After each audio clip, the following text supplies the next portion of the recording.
das nächste Level? 4 GB Bandbreite? Und Zero Latenz?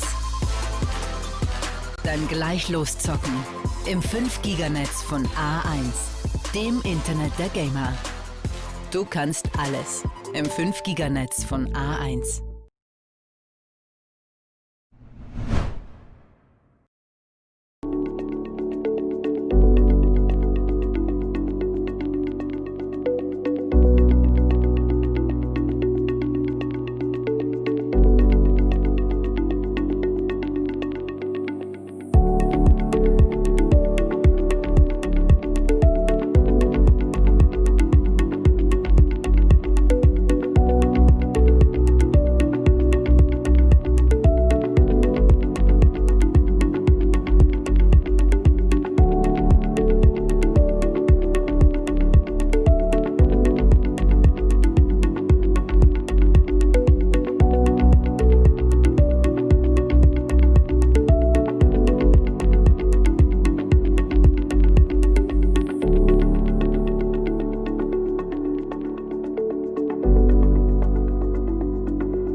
Good morning, everybody.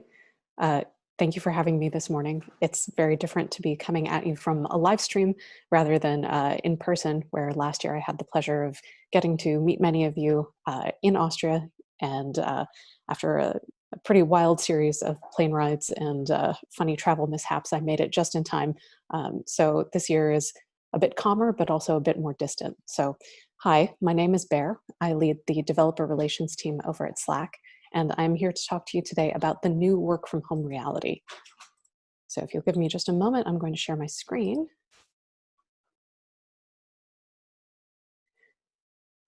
So what I'm here to talk to you about today is some of the things that we've noticed as trends coming out as more and more people have shifted to working remotely and working apart from their teams.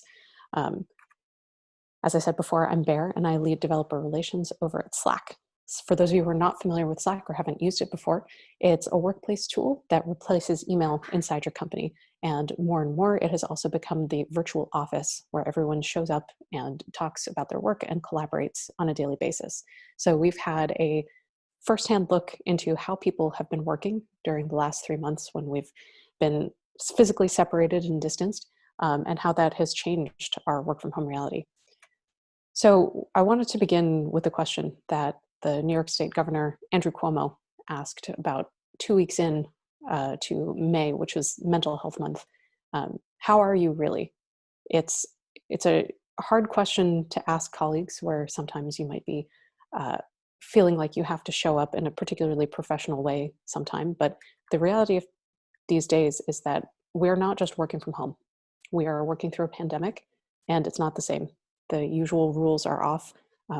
People are faced with situations for needing to take care of others. They might not have the physical space in their home that they would need to be working, and it is even harder to be working from home when the president of your country is using military force against civilian protesters who are denouncing systemic racism. And I would be remiss if I didn't begin there, because this is not just a US problem. And the Black Lives Matter protests that have been happening in London, in Amsterdam, Berlin, Brussels, Athens, Copenhagen, Madrid, Warsaw, Milan show that it has been top of mind for a lot of us. And if it hasn't been top of mind for you, please do consider that you are lucky and privileged, and that others that you work with and others that you interact with on a daily basis may not be so privileged. So this is all to say that this is the context in which we are working today.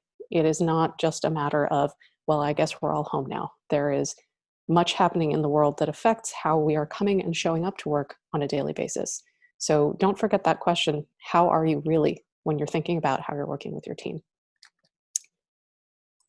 Because it's going to be like this for a while, probably. You might have seen in the news, lots of tech companies are announcing that they are going to let their workers stay remote either through the end of the year or perhaps even indefinitely. This is going to be a dramatic shift for a lot of folks in the tech sector. And as we may see this trickle out to lots of people who are knowledge workers as well, meaning you don't have any sort of physical manufacturing that you need to do. Your work can be taken remote, and it might continue that way in the long term. So I wanted to share with you some information about what we've learned so far about how people do work, and some tips, tricks, and best practices, as I know many of you are entrepreneurs who are thinking about starting your own company, and how are you going to do this with a distributed workforce. So one of the things that we observed was that between February 1st and March 25th, Slack added 9,000 new paid customers, which was an 80% increase over the entire quarterly total for the preceding 2 quarters. So massive jump as people realized that they needed to make a digital transformation very, very quickly. And what we saw too was that the people who already use Slack increased their usage of Slack. People were sending more messages, and we've got data points for different cities in the US, sending more messages. They were connected more. Though we were pleased to see that for all of the messages that they were sending, they were mostly sending these activity during work hours. So we're not seeing a dramatic increase in people working in the middle of the night. We're not seeing expectations really changing around hours there.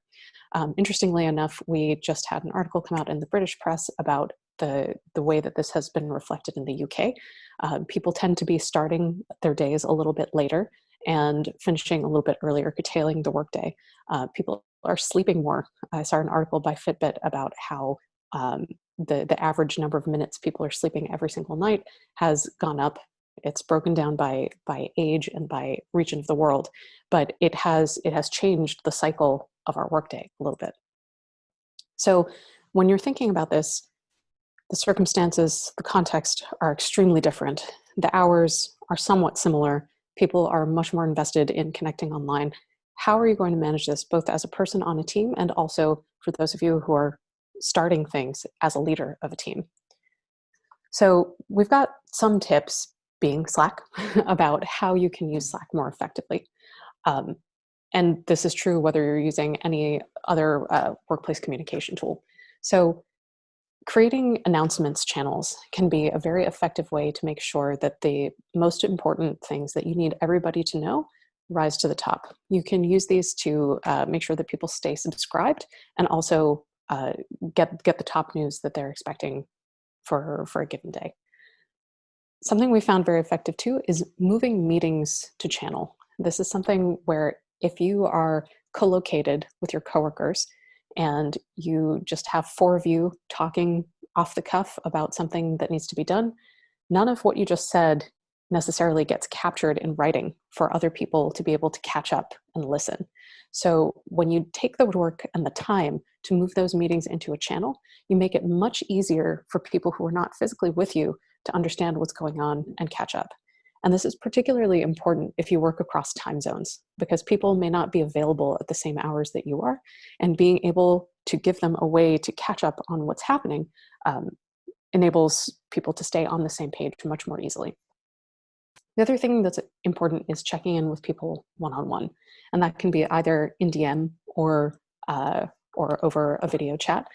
But you do have a lot of small interactions with people every single day when you're in an office. It might be a passing hello in the elevator. It might be that you chat while you're making a cup of coffee. And those small interactions are what can help build a team. So to make sure that those don't go by the wayside, a few of my colleagues at Slack have just started pinging people to say, hey, how are you today? And connect in a way that you might if you ran into somebody in the office. You don't need to have an agenda. You can just say hello. The next thing is about how people learn. Text is, of course, how a lot of us are communicating the words that we need, but sometimes you need to draw something or you need to whiteboard out an idea that you have. And the amount of effort that it takes to draw something in a slide deck versus what I'm doing right now with a pen and paper. I'm going to draw a stick figure and a smiley face, and I'm going to hold it up to the camera. And that took me about 15 seconds to do. And if I were trying to do that in a slide, it would take much, much longer. So figuring out the tools at your disposal and how you can work efficiently and not just using the internet in a way that feels like you have to be formal and presented in slides can be helpful. Making sure you get FaceTime when you need it is also helpful with your team to make sure that you've got that bonding time, and making the explicit space when you can say, I will be here from these particular hours can be especially helpful if you're a manager. And we'll talk about that in a second. The other thing is that you will be able to connect with others and work this way using shared channels if they all are also users of Slack. So if you've got other teams that you work with and it would be beneficial to you for you all to be able to connect in Slack, you can open a shared channel with those teams. One of the things that we've seen other people do is creative use of emoji in statuses. As we are no longer doing things like commuting or working remotely, of course we're already working remotely, we've seen some of our customers do things like add in explicit statuses for what they might be doing at home. That means that they need a particular amount of time or sets their availability. Communicating that you are not available right now because you are caring for a child, or you are out getting some exercise, or you have specifically carved out time for lunch is something that can help set expectations with your team. One thing that we have found as a team too is that being extra considerate of the lunch hour, even more so than we were in the office, is incredibly important. As people are cooking for themselves, they might be preparing lunch for children or family members. Not scheduling meetings during the lunch hour is fairly important. The other thing is spending some time to invest in your physical well-being. That might be everything from creating a more ergonomic workspace to just taking time to stretch, get up, drink water. We have a tool inside Slack called the Workflow Builder, and we have a few templates that are for working from home specifically, where you can download a way to add a reminder to Slack channels to just say, get up and drink some water. You can forget when you're not shuttling from meeting to meeting or walking around your office that you still have physical needs that need taken care of over the course of the day. So shifting a little bit to talk about leadership in this time. For managers, we have a few key tips, which are about creating opportunities for connection. And that can look like a few different things, but think of all of the ways that you chat as the team over the course of the day in the office and how you can mimic something like that and bring people together. That can be everything from creating a water cooler channel where people just talk about whatever's on their mind, like a random channel. Or it might be that you take groups of people and try and mix them up to have a conversation. There's a great app called Donut in Slack that pairs people who are interested with other people around the organization just to catch up and have coffee and a donut. Once you reach a certain size of team, my team of people has about 20 folks on it. And at 20, if we're all on a Zoom call, not everyone gets to talk. We're all accidentally talking over each other. It's much more effective if you break up into smaller groups and let people have those times together in groups of 3, 5, 6, or 7. It's also important to check in with your team on a regular basis about how they're doing with everything going on working remotely. People are going to have very different times handling their own work from home experience. And it's also going to change day over day and week over week. Some people may be fully okay for 3 days. They're super productive. And then you hit a wall. And after that, it's very, very tough. So keeping a pulse on with your team about how they're doing is incredibly important.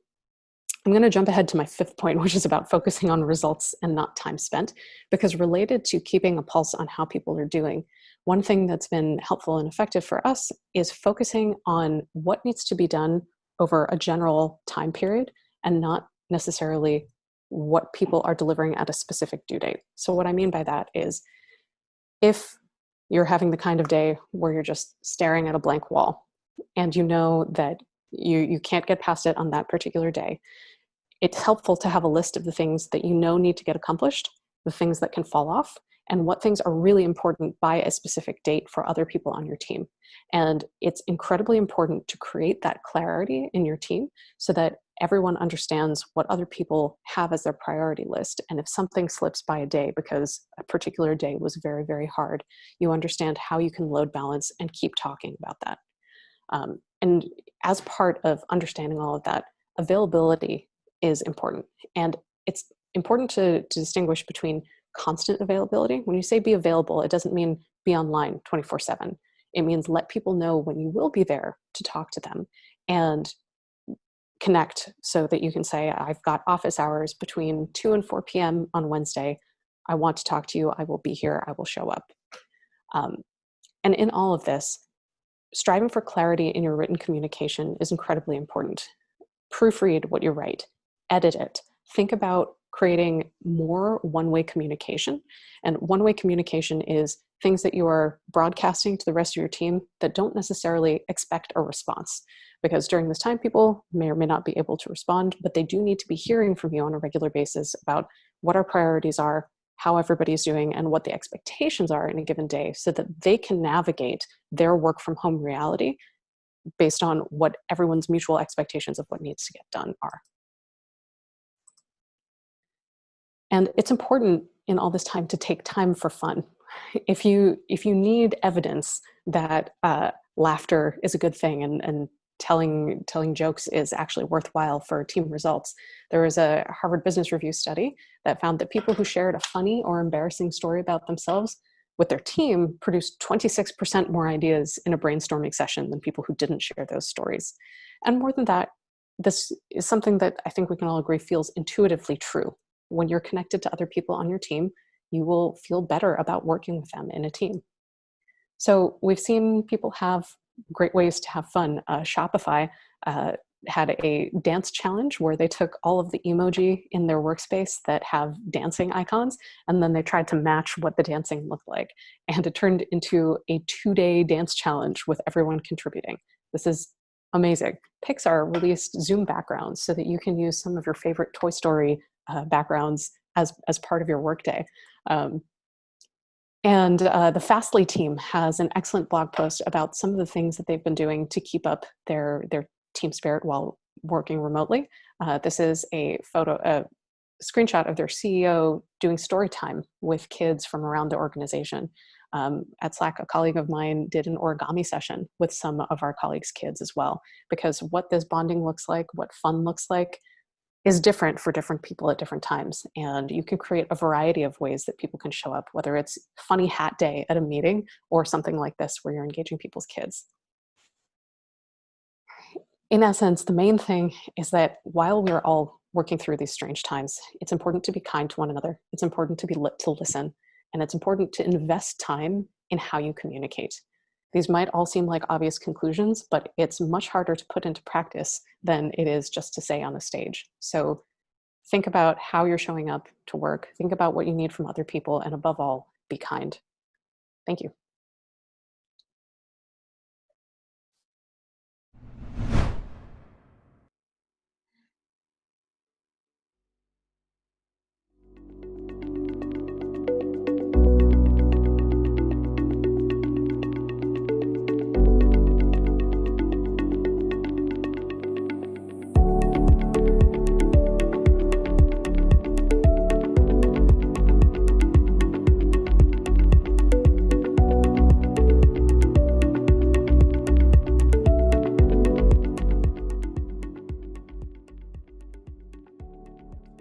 Two, one. Okay, hello, my name is Carl Johan. This is the talk Entrepreneurship on the Moon, where I'm going to explain a little bit about myself and our project at Saga. And I only have around 12 minutes, which is not enough at all, but we'll see how much we can get around, and hopefully you'll have an understanding of what I'm doing and maybe learn something about how you can do something in space too. So Entrepreneurship on the Moon, it sounds like a completely ridiculous idea. No one is on the moon. No one has been there for 50 years, but some things are about to change. And that's why I believe that it's really relevant to start to think about space right now. So in this little talk, I'm going to explain to you about Saga, which is the design studio that I was part in founding. And I'm going to tell you about our biggest project called Lunark, which is to build a moon habitat, a home on the moon, and test it in Greenland. And I'll let you in on a little bit about the process of how we're doing that, and also explaining what the end goal of the mission is. Hint, it's about going to the moon. And then I'll show you where I'm sitting as well. So Saga Space Architects is only 2 years old, and I founded it with my partner Sebastian, who is also an architect, and with Simon, who's a programmer. And our dream is, put simply, to design habitats or homes for future astronauts going out into space, to Mars and to the moon. Now, why should I be doing that and not an engineer? Because I'm an architect. So in order to understand why I chose this, you have to understand what it's like to go to the moon, or let's actually say what it's like to go to Mars. To go to Mars, firstly, you have to wait for the planets to align. They're in orbit around the sun, in different orbits, and only once every 2 years, they're so close together that you can make the leap from Earth to Mars. But that leap in itself takes 9 months. So you have to sit inside a little capsule for 9 months. And then you have to stay for the 2 years until the planets align again, and then you can make the leap back again. So all in all, you're going to be spending almost 4 years on the whole journey. which is a lot longer than anyone has ever been into space. All of you have now had some first-hand experience with how it is to be in isolation. It's Corona times, and it's really relevant because you might have learned that being at home, even if you have Netflix or entertainment and being very comfortable, is not very fun at all. And some of the effects of being isolated for a long time and in space is that you start to lose a sense of time. You're very likely to become depressed. You feel lonely, you feel deprived of energy, you feel apathetic. And all those problems are things that engineers are not used to dealing with. And it's something that we as architects are somewhat trained to target. So in architecture education, you learn how people live and how they interact with the space around them and what things influence you to have a pleasant day. So that's why we started Saga, because we see now humans are going into space again. There was a launch 2 days ago of the first astronauts from American soil in 10 years. And it's also the first astronauts flying on a commercial spacecraft to the ISS with SpaceX. We're going to see this a lot more. And in the future, in say 10, 20 years, we'll have long-term, long-distance journeys to the moon and Mars. And that's why it might seem like a crazy idea right now to make a business plan based on habitation on the moon or Mars, but in 10 to 20 years this will be really relevant, and it's a good opportunity right now to get a little bit ahead on that opportunity and start preparing already. So that's the whole idea of what we're doing until this point, is to prepare ourselves to build better habitats, more livable habitats for future astronauts going to space. Now, I'm 23 years old, turning 24 tomorrow, and my co-founder is 26. We don't have any special education in aerospace engineering, and we're really sort of starting from a point of nothing. So we have an idea, which is to build these homes, and we've designed them, and we're throwing concepts around, but how do you actually start doing this?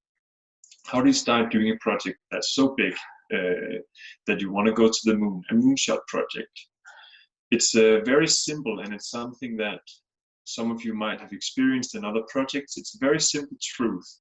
To do something really big, like going to the moon, you can't do all of it at once. It might seem completely daunting, but every huge project, even the space projects, are just done one small bite at a time. So there's this Danish saying, I think, that says if you want to eat an elephant, all you have to do is take one bite, and then the next and the next, and eventually you'll have eaten the elephant. And that's a key lesson, because I believe that anything is possible with this approach, and a huge complex project is really just a lot of small tasks that are not so complicated in themselves. But once you solve them all, you will eventually have solved everything. So our dream is to go to the moon. And we had no education in space. So me and Sebastian were thinking to ourselves, what are the first steps we can do? And hopefully once we'll get to the moon and people will look at what we've done there and think, how is that even possible? And that journey that explains that possibility is what I'm on right now. So I'll explain what we're doing in order to get there. And I think probably this one step at a time method is something that will make you confident that you can do any project that you want. Okay, so the first step for us is, okay, we can't go to the moon. We haven't done anything.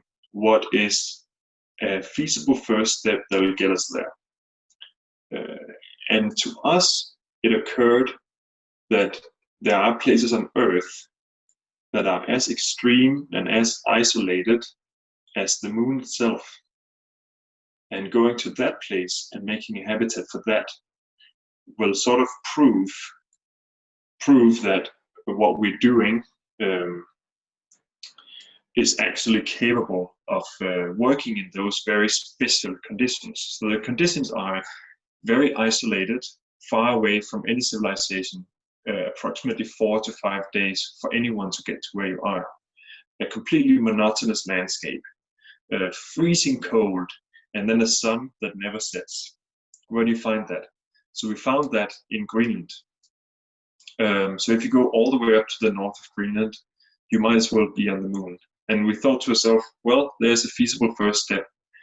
People have been going there before, we can do it again. And if we make a habitat, a home on space that will work in that condition, that will get us into the business of making real moon habitats in the future.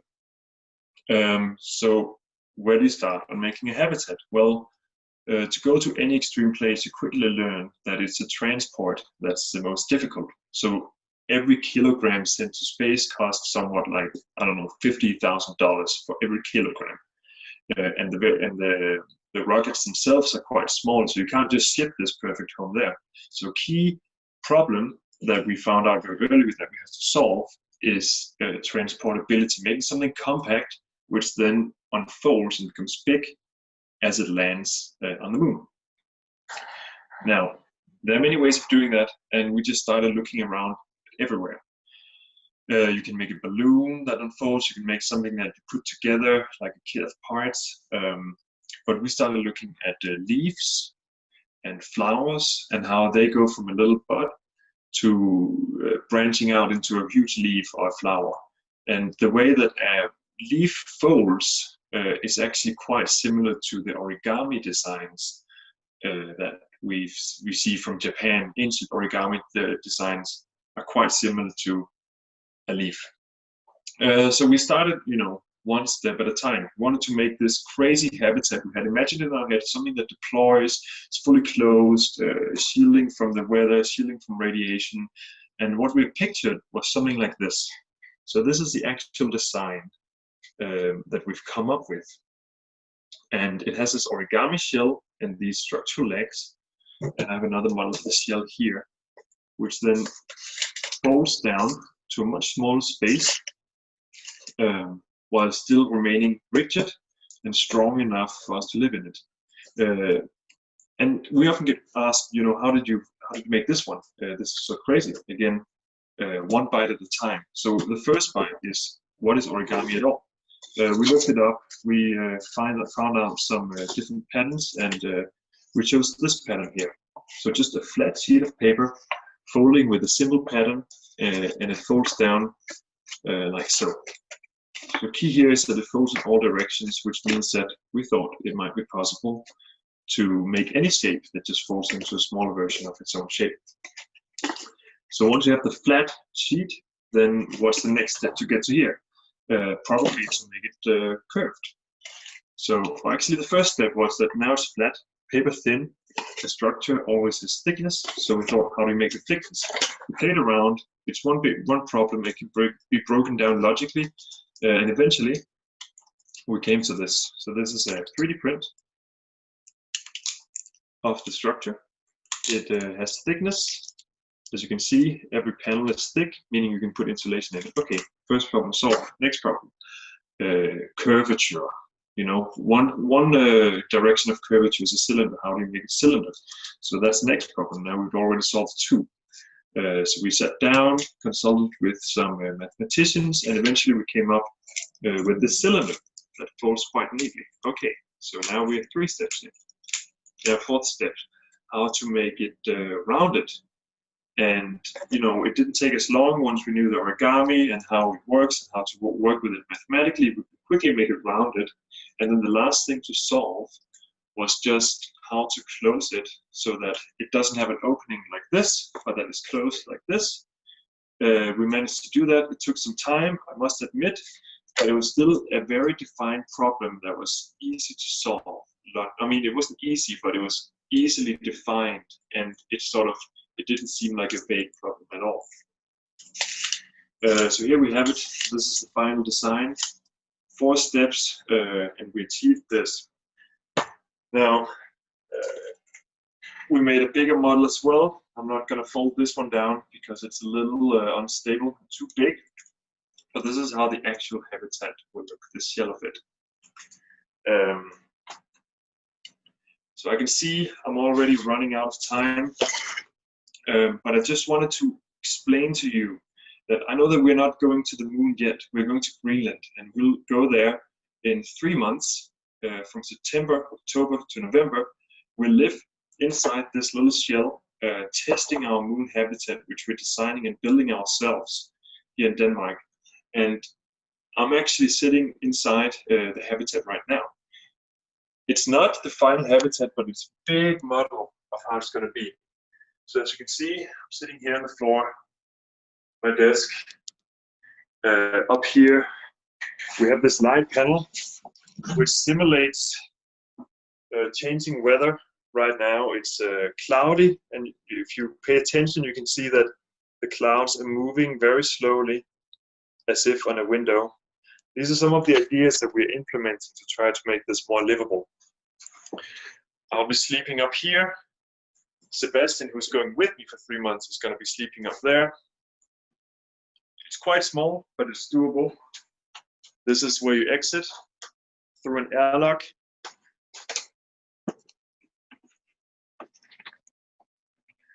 And here you see the habitat in its full scale.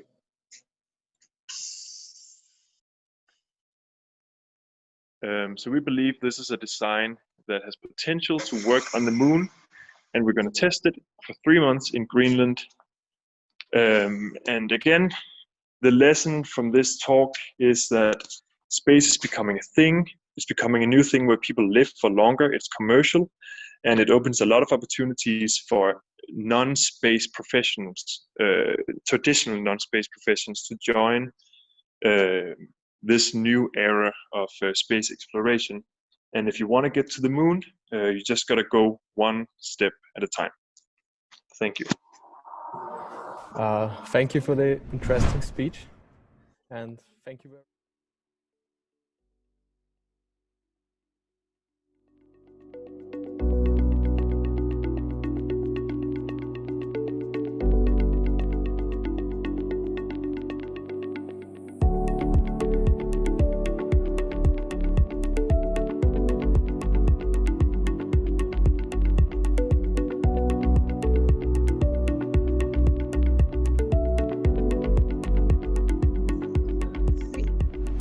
Well, hi everyone. My name is Sargon Carr. I'm the co-founder and CEO of Byteboard.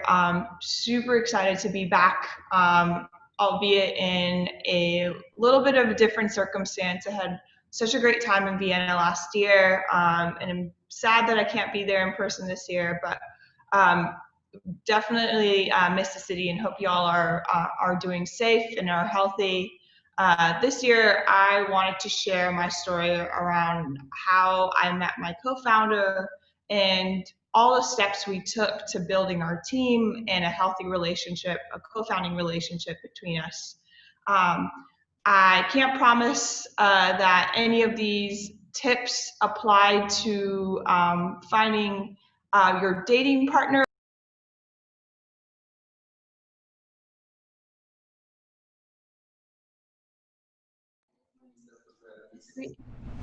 Well, hi everyone. My name is Sargon Carr. I'm the co-founder and CEO of Byteboard.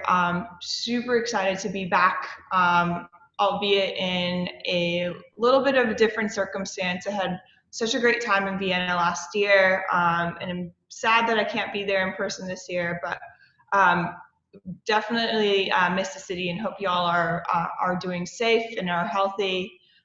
This year, I wanted to share my story around how I met my co-founder and all the steps we took to building our team and a healthy relationship, a co-founding relationship between us.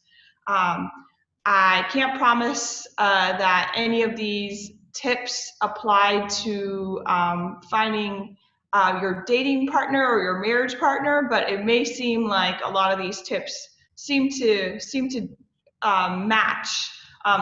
oftentimes dating advice, because when you're finding your co-founder, it is very much like finding someone that you need to be able to trust in every aspect of your life. I'll go more into this in just a little bit. Like I mentioned, I'm the co-founder and CEO of Byteboard. I started Byteboard about 2.5 years ago. I was a software engineer at Google before that. Byteboard's founded in Area 120 inside of a Google incubator, so we're fully Google funded.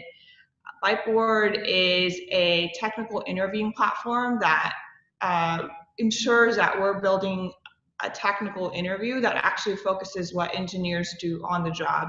If you're familiar with technical interviews, oftentimes it's like whiteboard interviews or very theoretical style interviews. So we've changed the game, and now a lot of companies in the Bay Area and in New York, hopefully internationally soon, are using Byteboard to interview engineers. So a lot of you are in your early stages of building a startup, putting together your team. Two of the most common causes of startup failure, and you're probably familiar with this, are not finding product market fit or having co-founder issues.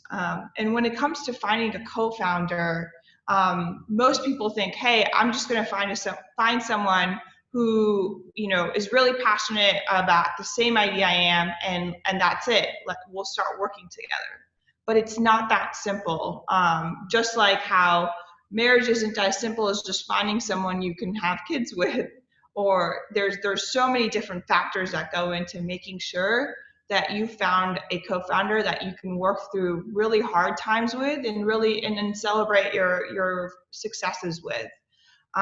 You both have to have similar levels of risk tolerance. You should be at the same level in terms of wanting the same things in your career and your personal life. A startup takes a lot out of you. I've spent so many hours, so many days, at my co-founder's apartment, or she's been here as we've spent nights fixing bugs or developing our product. And you both need to have that same level of dedication.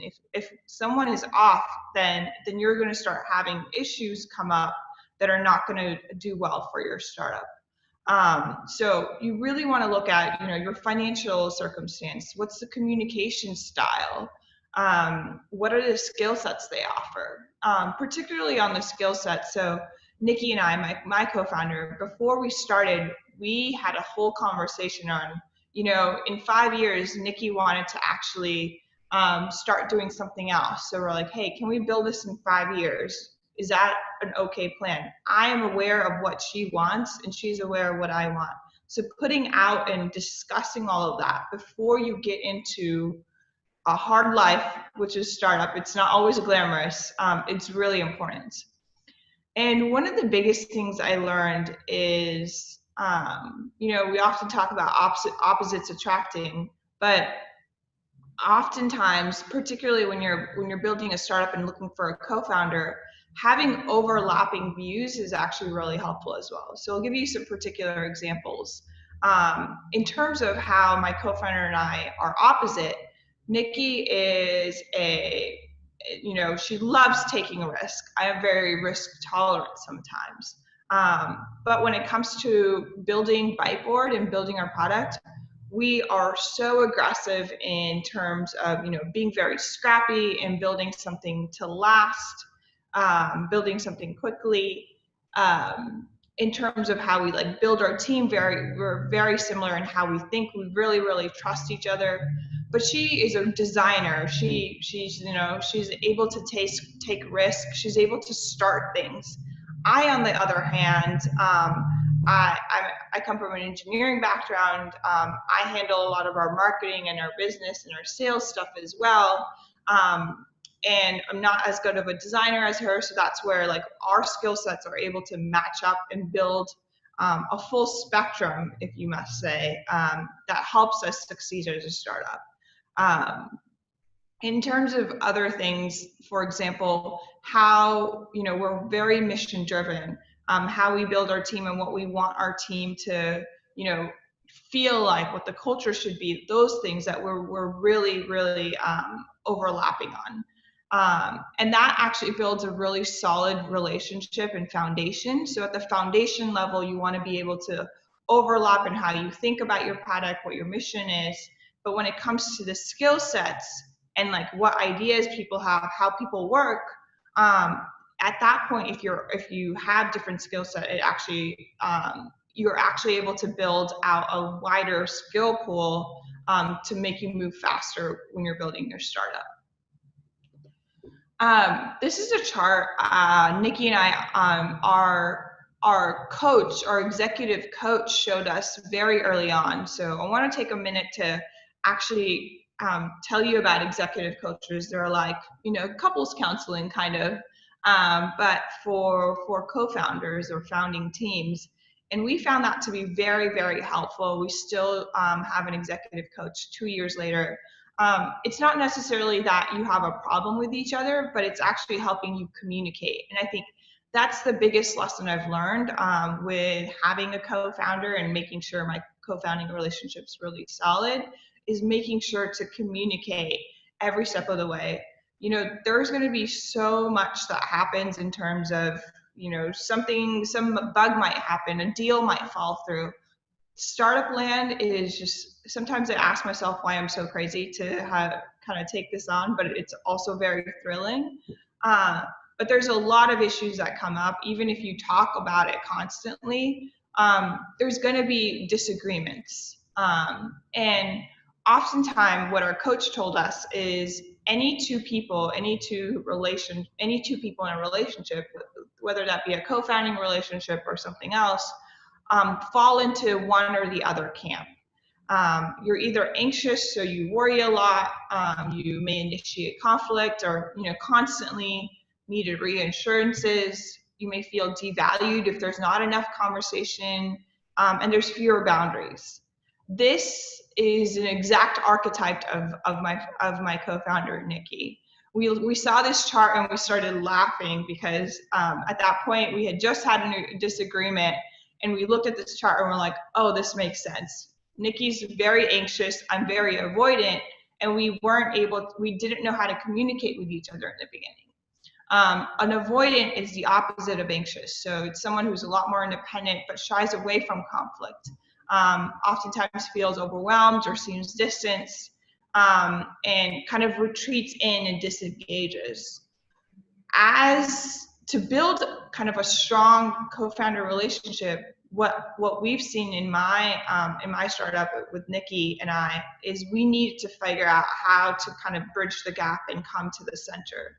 And the way we do that is we oftentimes use the language that we've learned through our coach here, where it's like, hey, when you did this, it made me feel anxious. So you're able to bank in on the language that you've learned in terms of making sure you have solid communication, and express that back to your co-founder or your partner and say, hey, and it really helps you understand the behavior of your co-founder or someone else on your team. So I've been super lucky to find my one in terms of my co-founder. That's a picture of Nikki and me looking longingly into her eyes. The biggest lessons I've learned, again, is to reiterate. Number one, make sure you're not just finding a co-founder that you think will be the right for the idea, but you're actually asking all those questions of, what are their communication styles like? What's their risk tolerance like? What's their financial stability like?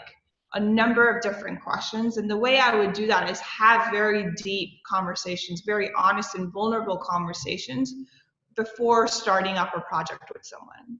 Number two, one thing I will add there is oftentimes we're like, hey, I'm friends with this person, I'll just go start a business with them. You want to be very careful, because when I started doing a project early on, my earlier startup in college, I started with two of my best friends, and it was horrible. We didn't communicate with each other. We didn't want it, we were friends, so we were too hesitant to say anything. to say anything to each other. And that's not how you can really progress in your startup. You have to be able to say the hard truths, and you're not always going to agree. There's going to be so many factors that come in. So you want to make sure that you have open communication channels with whoever you start this journey with. And number two, like build up, understand what your skill sets are, what you're looking for, and see where you overlap and where you're separate or where you're complementary to each other. You want to make sure at the foundational level you're overlapping, and in terms of the skill sets, you're complementary. So you're not only, like, if you're both designers, you're both going to want to work on the same thing. But if one person's a designer and one person's an engineer, that's actually great because you can build an MVP together. You can build your initial product together. And that's what worked really well for my co-founder and I. And then lastly, build up that language to talk to each other.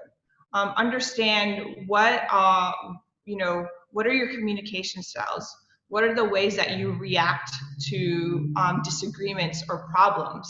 So you can start seeing the patterns when that happens. There's always going to be disagreements. There's always going to be something happens. But once you're able to see the patterns, you're able to have those conversations with your co-founder quickly and resolve them. Like I mentioned, two of the biggest reasons startups fail, one of them is co-founder relationships. So, I know a lot of investors nowadays have started to look at, how do the co-founders interact with each other before they even invest in a startup. So it has become a really important kind of thing that they check for before they put the money in, and for good reason. So with that, I hope that quick little speech was very helpful. If you have any questions, please let me know. And I hope I get to see you all maybe next year. Thank you very much for this insightful talk. So you have to be very, very high in openness when you want to be co-founder, right? Because people are so reluctant to talk openly and to really get into the deep talk. I totally understand. I have one question. Are you still friends with the two people who you started you started in the college? Are you still friends, or did you separate? That's a really good question. Right, kind of when we started to feel like it was getting very tricky, I actually stepped out of the startup. I stopped working on it because I wanted to prioritize my friendship with those two people. But it took a little while for us to go back to normal because it had gotten so messy and so weird between us. I'm very thankful that I prioritized in that case my friendship over continuing to work on a startup, because the startup wasn't going very far because we weren't communicating well, and I didn't want to have to sacrifice my friendship over a failed startup. Yeah, 100%. I agree.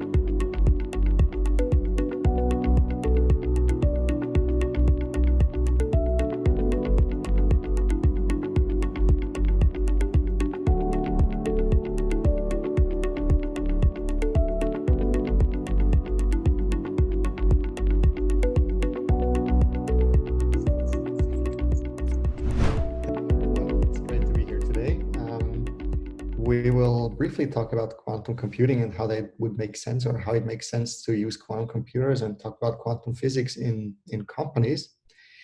Maybe let me briefly start introducing the group I'm responsible for. So the group I'm responsible for is called Advanced Technologies, and it's very interesting. So what we do is look into technologies that could be strategically important for our company, that help us do things better, that make the lives of our customers easier.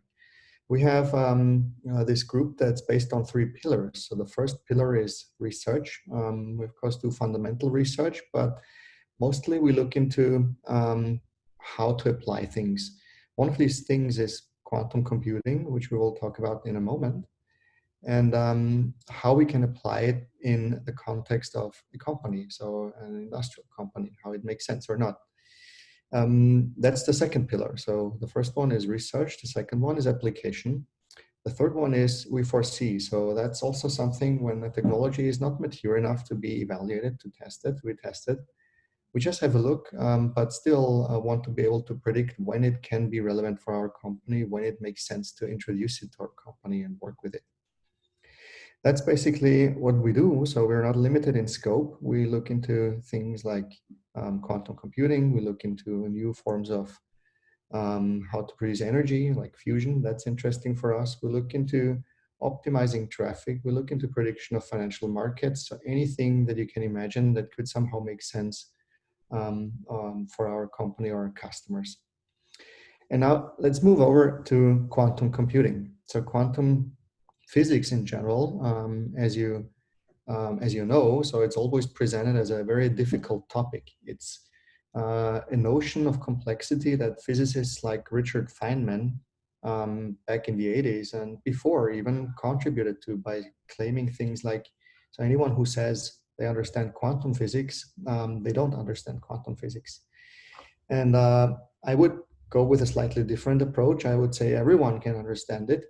And it's not only all around us, it's in us. So everything that we see, everything that we sense, everything that is out there is, so quantum physics plays a role in that. And it all started about 13.8 billion years ago. So this is not a lesson in history, but it's just that I want to show you what I mean when I say it's all around us, or it makes us up. So about 13.8 billion years ago, when the universe started, everything was very small, compressed to a tiny point.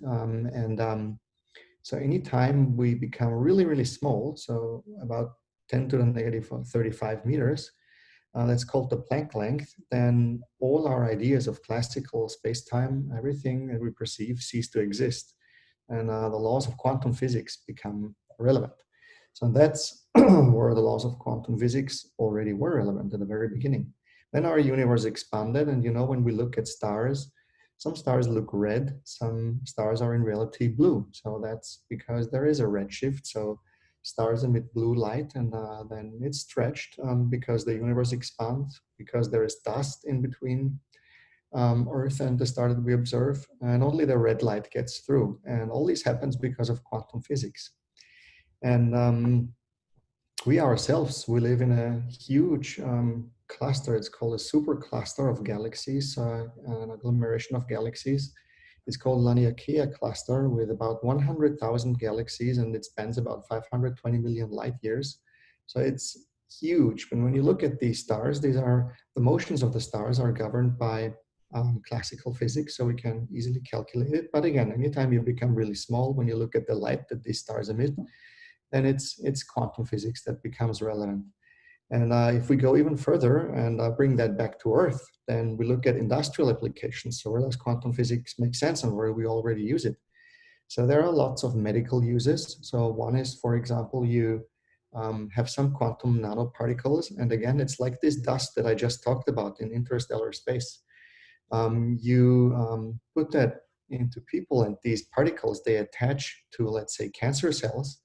And then you shine light on them, sort of X-ray radiation, and then you can make these cancer particles or cancer cells visible because the nanoparticles attach to these cells.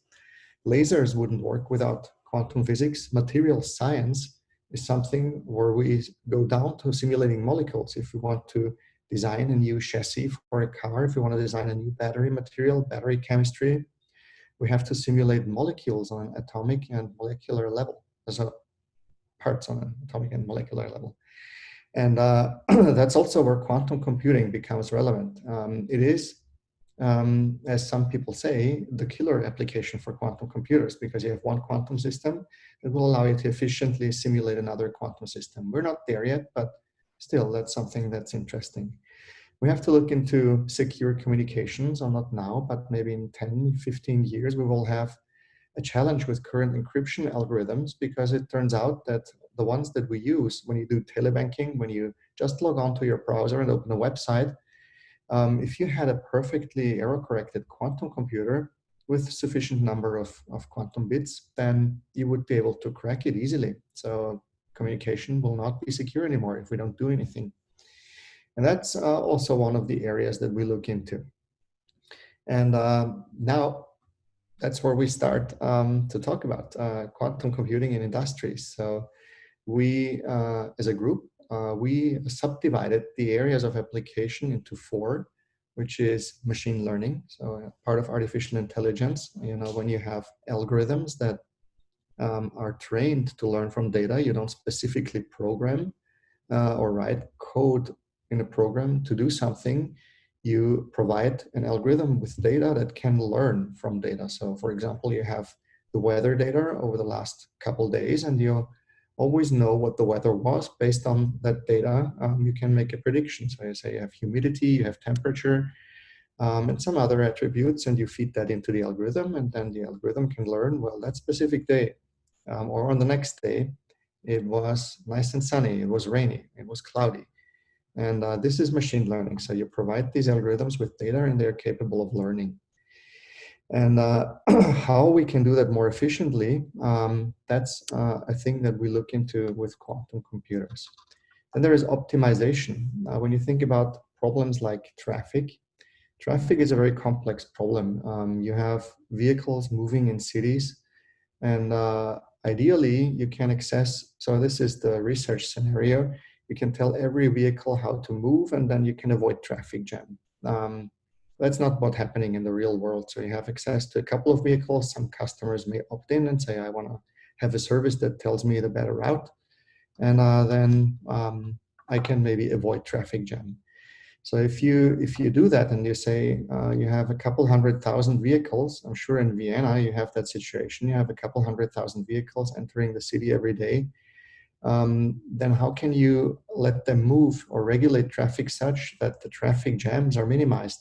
So the time that every vehicle takes from A to B, or wherever they want to go, is maximized. And this is a very complex problem. Imagine you have 3 routes per vehicle and you have 10,000 vehicles. Then the number of ways how you can distribute these vehicles is 3 to the power of 10,000. This is impossible to calculate with a classical computer. And anytime I say classical computer, I mean a computer that's not the quantum computer. So also classical computers work according to the laws of quantum physics, but they don't leverage quantum effects for computation. And so this is optimization, and only one example. I always have an easier time talking in examples. And then another area that we're very interested in is, as I said at the beginning, simulation, so molecule simulation. We try to take a molecule, and I imagine you have only a very small one. You have 2 atoms and you have some electrons around it. And anytime you add an electron, you have to simulate or calculate what happens with this electron and all the other electrons. It interacts with everything in that molecule.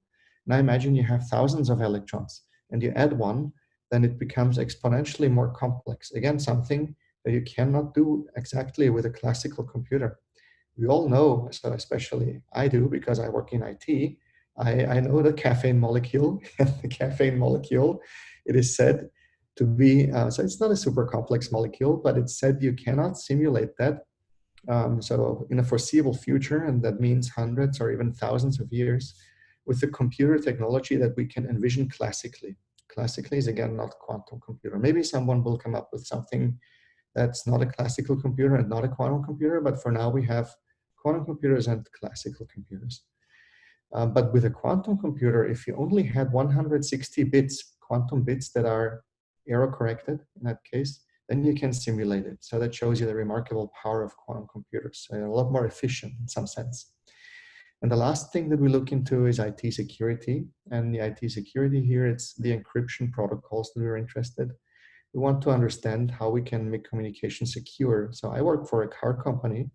Here it's very important that the communication between the vehicles is secure. We don't want anyone being able to hack that communication and take over a vehicle. That would be fatal. So this is something we have to look into. Even if it's far out there, very often you will hear in the context of quantum computing and IT security, it's not here yet. It takes 10 years. Yes, that's true.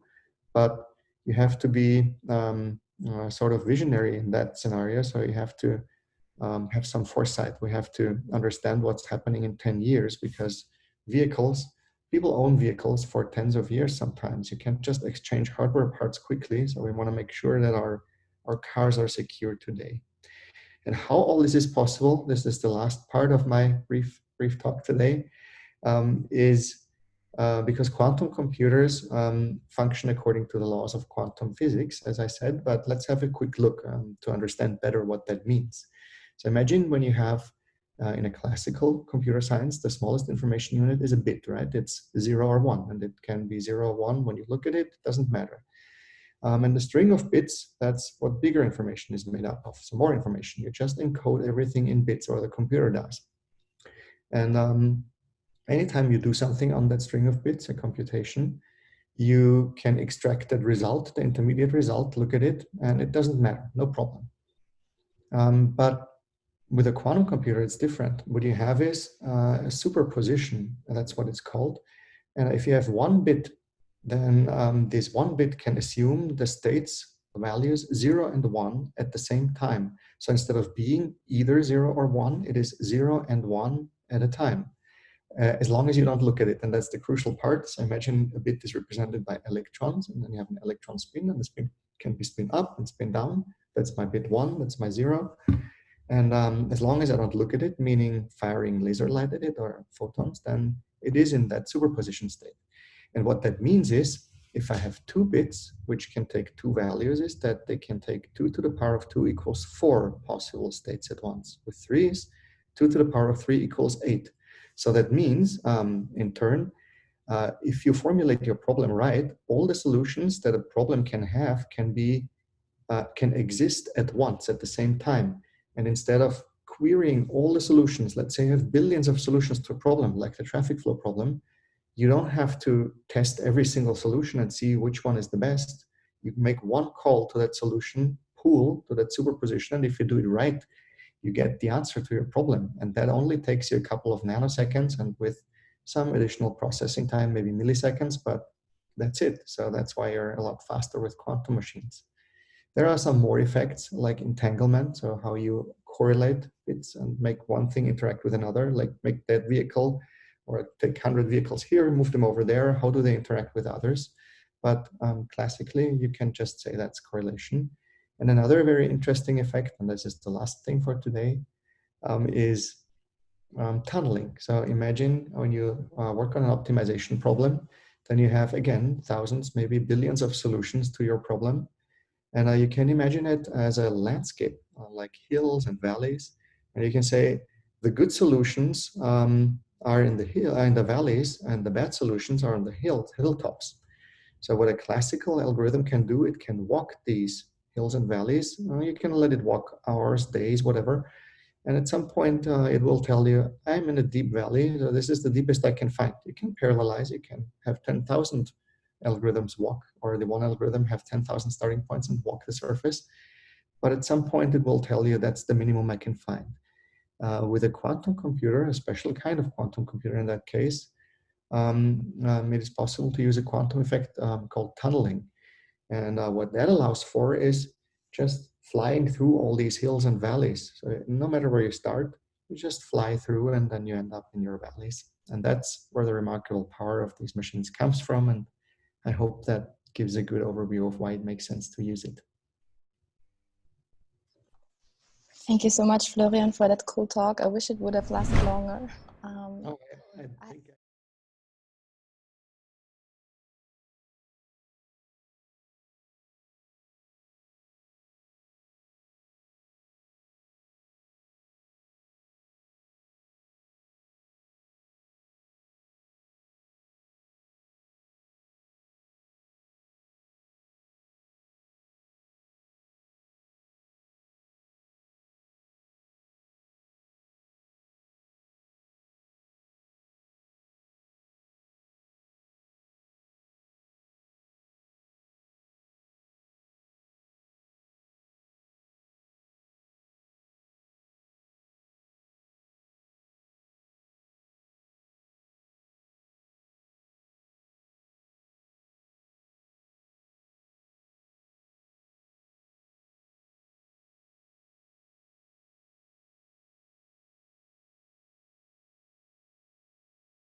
Today we want to find out, is data the cure for Corona?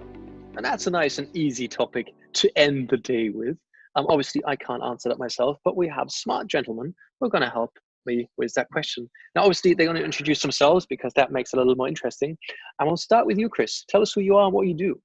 Yeah, hi, I'm Chris. I'm managing director of Novi20. In my day-to-day life before Corona, I was working as digital head at Prime Crowd, which is an investors network.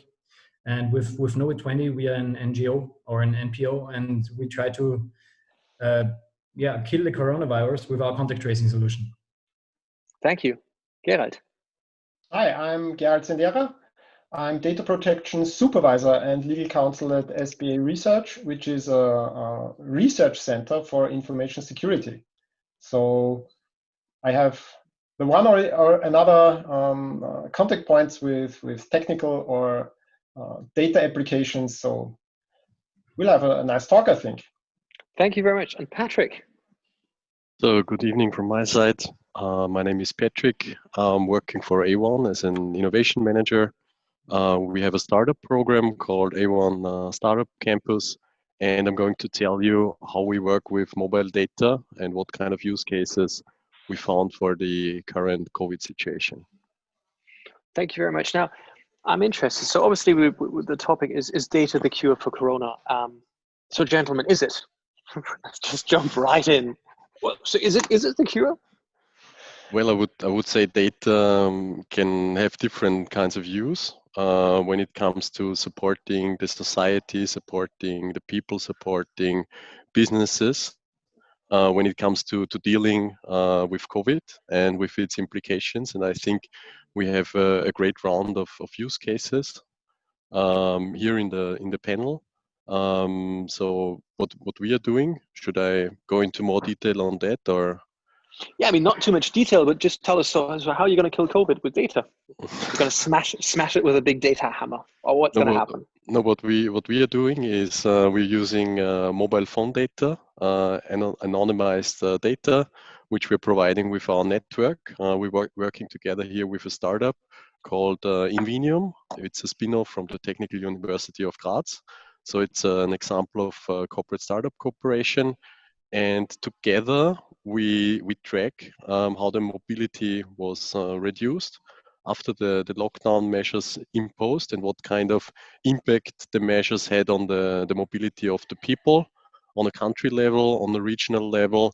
And this kind of data we provided then to the Austrian government and to the Red Cross, which are now able to base their decisions when it comes to easing the lockdown on data. Now, I'm curious, Chris, how is that different to what you're doing? Yeah, we're basically not tracking the people. We only have the proximity data, which means we use Bluetooth Low Energy to track the events where people meet. And there is no location-based tracking in our solution. Basically, going back to your question at the start, I think data can't be the cure itself, but I think it's very necessary for the policymakers, because you have to take the right actions, and you can't take the right actions if you don't have the right data. So from my perspective, it's very important to have data, the right data, good data, because at the beginning of this virus where we started, I saw the biggest problem in the data perspective that there was no data at all. They didn't know who is a super spreader. They didn't know where the spreading is taking place and all that stuff. And I think from this perspective, all this data connected can really be a big help for the policymakers and the decision makers. Now, obviously, Gerald, I'm going to be asking you this next question, but obviously for a lot of people, just sharing data or making data accessible is a big no-no. And then again, also in Europe, it's specifically a challenge. So maybe you can kind of enlighten us here what some of the challenges are and why that's a good or bad thing. Well, it's complicated. No. Good. Of course. No. The background, if not to go too deep into detail with from the legal perspective, but actually what we have in Europe is one of the strictest data protection legal systems in the world, which is obvious. I mean, everybody's heard of the General Data Protection Regulation, the GDPR, and not everybody loves it. But in a case like this, it absolutely makes sense to have such a kind of legislation in place, because when you compare the proposed solutions we have in Europe, I mean, I think just 2 days ago or just in the last days, the German version of a corona warning app, the CWA, has gone online live on GitHub. So you can view the source code of the German corona tracing app. And there are several initiatives that have been developing tracing apps for the pandemic COVID, which is connected with COVID-19. In the rest of the world, it's not so easy to make personally identifiable data really to have a legislation which makes it which makes it easier for people to have their personally identifiable data. As we already heard from Patrick, the geolocation data, for example, or mobile phone data, which is protected by law in Europe. And this is quite unique because there are similar apps. If you look at China, for example, or South Korea, or even Singapore, where there is a completely different use of the data, because the governments obviously get access to the location data, and also what is done with the data. Even it comes down to that neighbors are informed by the government if an infection has been confirmed by the app. So there is absolutely no legal basis for the protection of the personally identifiable information. And please. I just wanted to jump in here. So for me, like, the understanding is, from a tech point of view, it's easy, right? It can be done. It makes sense. Legal perspective, that's a bit of a different thing. How about the cultural part? And for me, as just somebody who's observing this, it seems to be the biggest challenge from a cultural point of view, because, like, I'm a tech aficionado, like, I love tech. So for me, and I have a background in market research. So for me, it's like, amazing. Let's put data in there. Let's mix it up. Let's understand where the spreaders are moving. That'll make it understandable, and therefore we can fight the virus. However, this seems to be that a lot of people are reacting and saying, don't take my data. If you take my data, you take my unborn child. So what's it? I just, to keep up with that, I give one strike for however, by the way. Good man. No, however. No, sorry.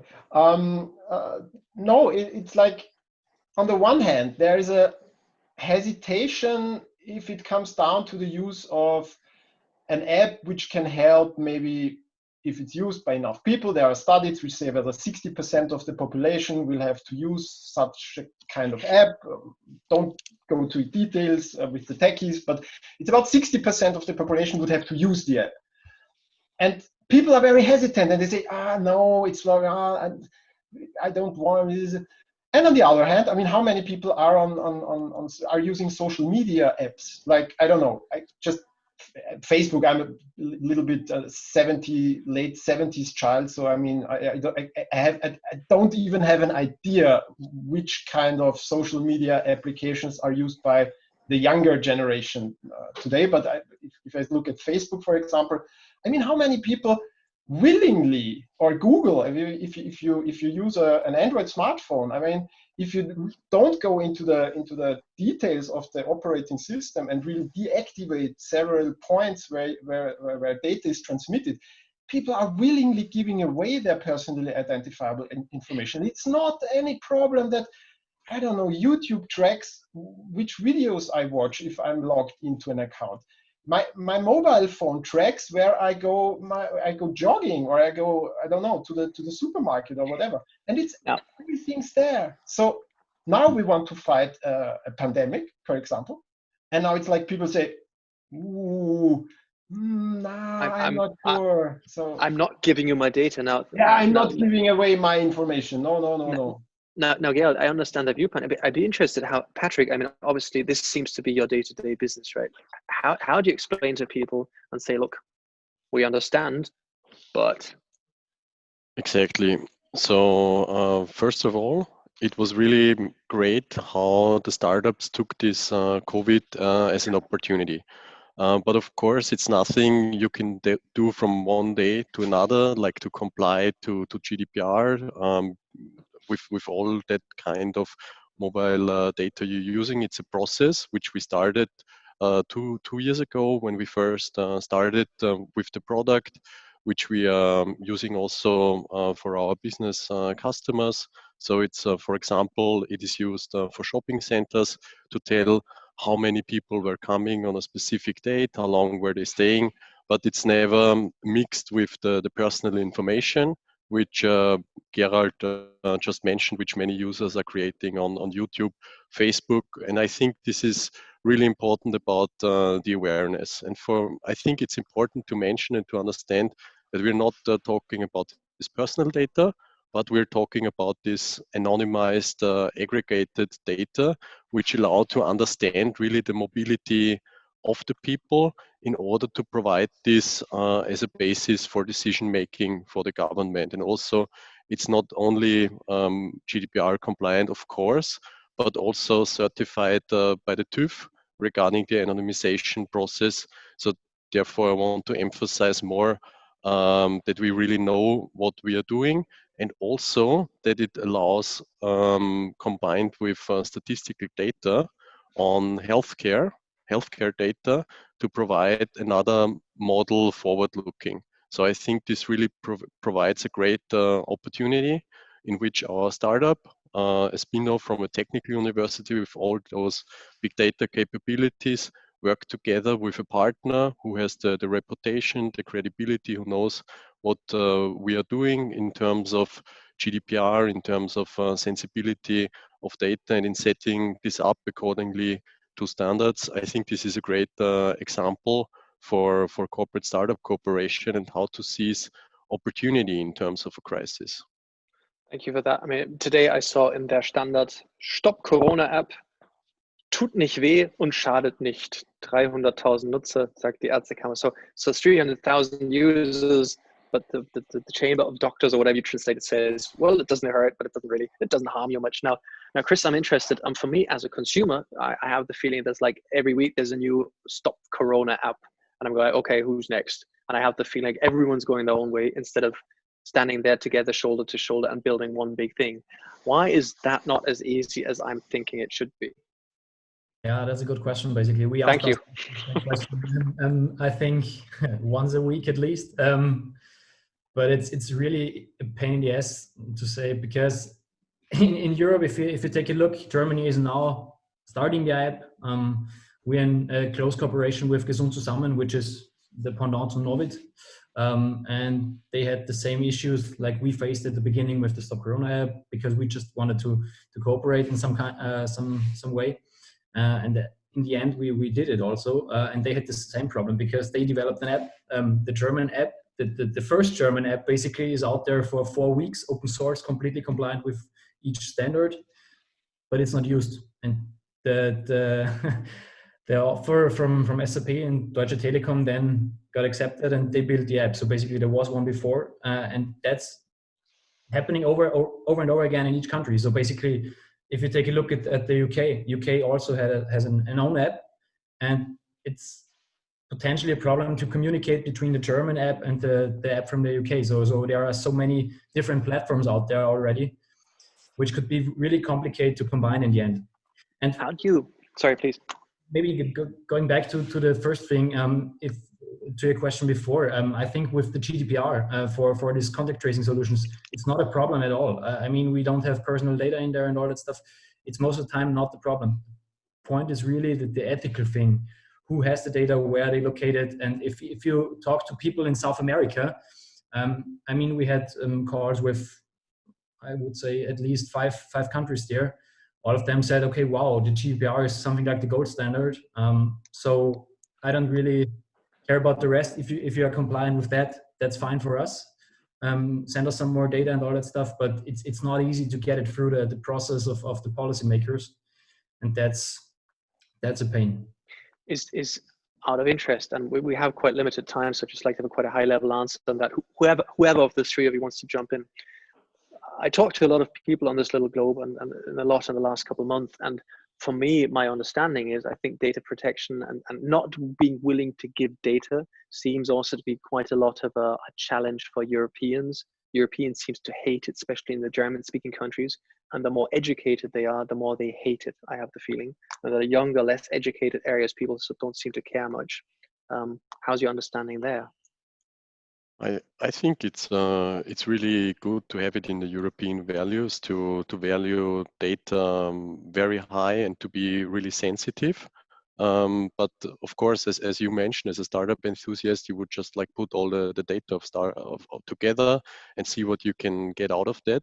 And this is then also what Chris mentioned on a practical level. This can be difficult then. I mean, of course, our societies and everyone is saying, okay, I appreciate data, but okay, I'm sharing everything what I'm doing on Instagram. You know, it's a little bit a discussion, and also to your initial statement, Gerald, which we are leading, which is not quite true and honest, in my opinion. Yes. Definitely. And if I may add something, I think that it's an economically point of view also, because there must be a new data economy. Fun fact, I saw some graphs. There are over 90% of all data out there generated in the last 2 years or last 3 years. So if you take that into account, there must be a change happening in the policymaker minds, in the minds of the people, and we also have to value data differently. And I think that's very important. That's a challenge. Besides the sustainability challenges we face, I think that's the second biggest topic we have in our generation. Here comes a nasty question. I want to jump in this because we just have a couple of seconds here.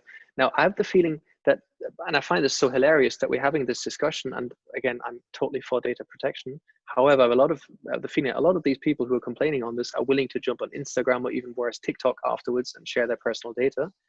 But before that, which is obviously just, let's be honest, it's kind of quite a lot of bullshit being all that stuff. But sharing anonymized data to save lives seems to be a challenge. Are we lacking the narrative to explain why we need to do this? Is it a question of narrative? I think this crisis and how we apply the smart use of data to it provides the narrative, because now we can show how to use it in a smart way and what kind of benefit it can give to a society. So I think we should use this in order also to create this narrative and also to emphasize to the people that what we are doing is beneficial for society, but in terms of the personal use of data, people maybe should somehow reconsider. And I think it's very important to have such a strict regime like the GDPR, so people can get a better understanding to which ends or to what ends the European Union or governments are bound by law to protect the data they are able to collect. And that's also maybe, it's a different point, as it would go too far, but I think we have a very high standard. We have the gold standard, as we just heard it, for data protection in Europe, worldwide. And it also gives us the flexibility to, I think there was just a statement by the European Commission, maybe it was, it's like, on the one hand, we have the legal, the possibility to collect the data and to use it in a beneficial way for the population. And on the other hand, we can be sure that the data is also in a way protected by abuse by governments, for example, of third parties which gain access. I mean, it opens a lot of other questions, and I'm by far not a GDPR fanboy. It's by far from perfect, but actually it's the best we have. So we have to make do with it. I mean, for me, like, I'm a huge fan of GDPR as well, and I understand the necessity of it. I'm a passionate European, a passionate entrepreneur. However, sometimes I have the feeling we're going into a fight and we are like adhering to the boxing rules, and the other ones in the ring are mixed martial arts and they have a shotgun. That's sometimes my feeling. So yes, I would like to do a nice and fair boxing fight, but the other one has a shotgun, so that kind of sucks in the race. Now, Chris, what's your feeling on that very strong statement from me right now? And then, yeah, you're right. I think you're completely right. If you talk to people in the US, it's way easier for them to start building something. I mean, if you go into where I'm coming from, the fintech perspective, we don't have a fintech sandbox or something like this, and these are things where I really need data for the beginning and to start building something. And from the startup perspective, I think it's really complicated to comply with all that, especially at the beginning. I don't say we should put it away and do something and put it out to the world, but just leave some space to try things and then see what happens. I think in our perspective in Austria and Germany, most of the time, we are very restrictive.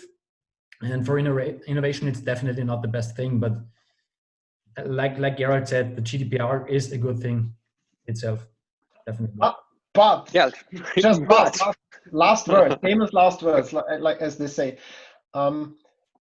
In my experience, I've talked to some people here and there, and it's like also American companies, for example, are often much better prepared to be compliant to GDPR rules than European companies, because they say, okay, if we want to get into business in Europe, we have to be compliant with the GDPR rules.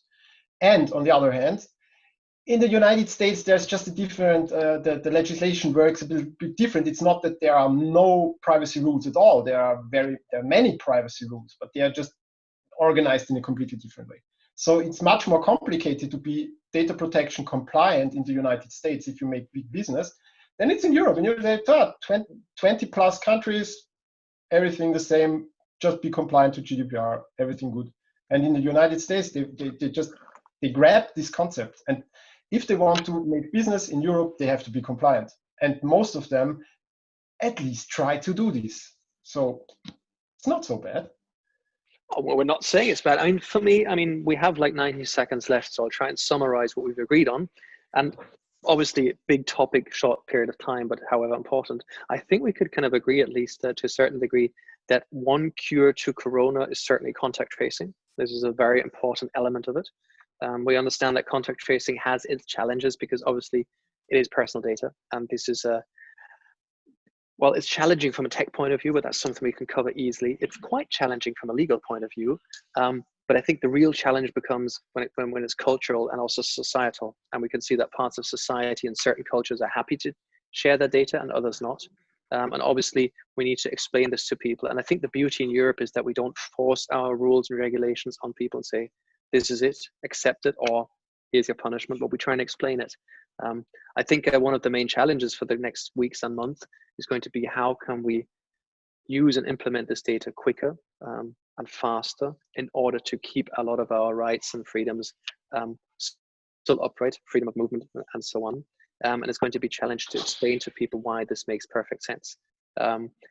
It's also interesting to say that we've obviously set the GDPR gold standard, or the gold standard with GDPR, which has, well, a lot of opportunities and a lot of limitations. So probably could also say, if we make it work here, we can make it anywhere work anywhere in the world, because well, we do have the toughest regulations, but once we do have it, we can roll it out. It's interesting times. At the end of the day, we also understood there's quite a few people that are trying to make this work, but it only works if at least 60% of the population say, yes, I shall give it a shot. And at the end of the day, this is just as challenging as vaccination. Yes, in my opinion, it makes perfect sense. Yes, in my opinion, everyone should do it. No, we can't force it. But yes, we have to explain it to people. So it's interesting times, to say the least. If you're listening in and have different opinions, we're very happy to learn it from you. If you have the same opinions, we're happy to have you join in our narrative. And at the end of the day, I think it's also very, very important, if you meet people who are of different opinion of you, than you are, value their opinion, try and have a conversation with them, and in a very nice and charming conversation, try and show them yours, and maybe you can persuade a couple people that we together reach these 60% to make it work. We're in it to win it together in that sense. Gentlemen, it's been a pleasure, albeit rather short. Very much looking forward to having and reaching these 60%, because it would be very nice to be meeting you all in person sometime quite soon. Although, Patrick, I can see you about 15 meters away from here, which is the funny thing. I can hear your voice. I can see you in the distance. Yeah, but that's, again, we're taking it seriously. I'll be there in a minute, yeah. Good man. So, gentlemen, obviously with 1.5 meters distance and no handshakes. So that's the way we are. And in that sense, it's been a pleasure, gentlemen. Thank you very much. Stay safe, and see you all on the other side. Thank you very much. Stay safe, and goodbye. Bye. You're welcome. Bye. Thank you very much.